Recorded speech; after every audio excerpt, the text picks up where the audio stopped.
Hello everyone, I am Renowned Zero, and today we're going to be talking about the Flash production designer believing that Ezra Miller's controversies will have no effect on the film's performance.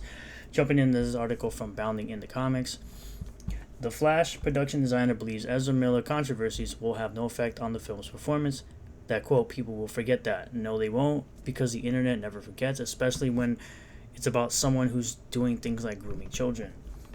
In a particularly stunning display of Hollywood's self-important arrogance, the Flash production designer Paul Austerberry has dismissed the idea that Ezra Miller's laundry list of legal troubles will have any effect on the film's box office performance, as in his opinion, audiences will be quick to forget the actor has done anything wrong the moment they appear on screen.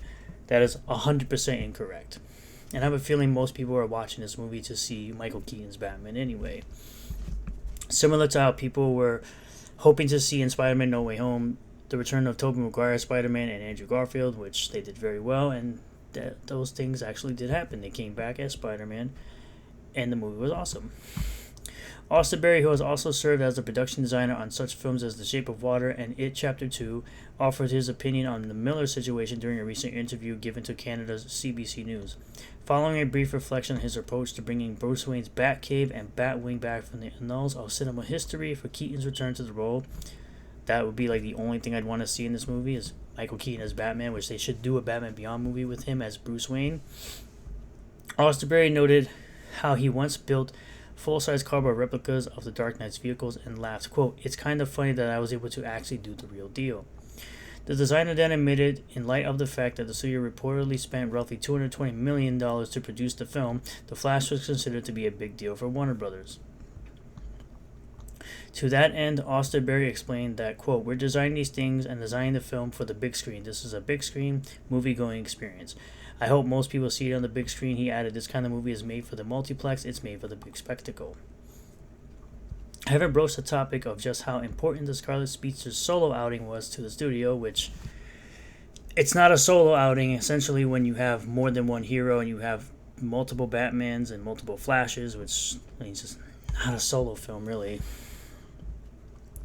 Its release not only has major ramifications for the future of one of their biggest properties, but also on the reputation and future of their newly hired CEO, David Zaslav. Austerberry was then pressed by CBC reporter Jackson Weaver on whether or not he felt concerned over the possibility that Miller's recent history could harm the film's prospects, which it will, in my opinion.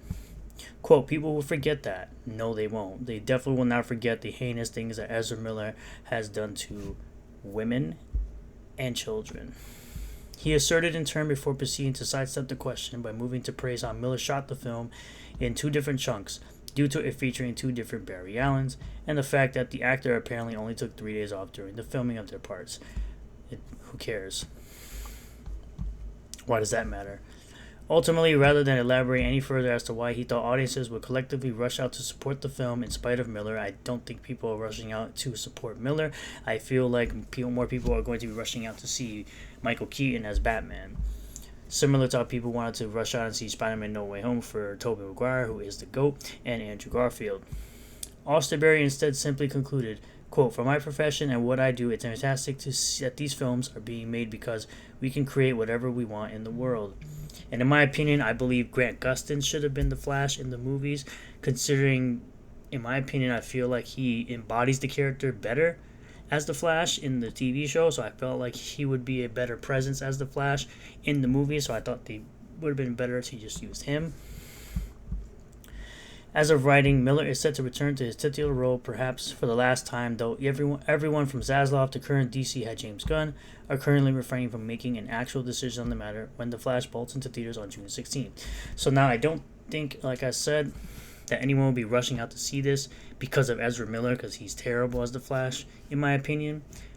I believe people will be rushing out to see this because they want to see Michael Keaton's Batman and probably Ben Affleck's Batman, similar to, like I said already, that people wanted to see Tobey Maguire back as Spider-Man, and some people might have come back to see Andrew Garfield as Spider-Man, but we'll just have to see. I don't believe, in my opinion, that this will lose money, but I also don't think it will make as much money as it could, considering how no one cares about Ezra Miller. It's similar to, I think, the prospects of the second Aquaman film will be affected by Amber Turd as well as Jason Momoa's comments about the movie being about climate change. But in the end of it all, we'll have to see what happens when the movie comes out. Thank you all for checking out this video. I really do appreciate all the new subscribers, returning subscribers, new viewers, returning viewers. If you do like the video, hit that like button, comment below what you feel about all this. Subscribe for more content, hit the bell for notifications, set it to all, that way you get notifications anytime I post a new video, and I will see you all on the next one. Peace.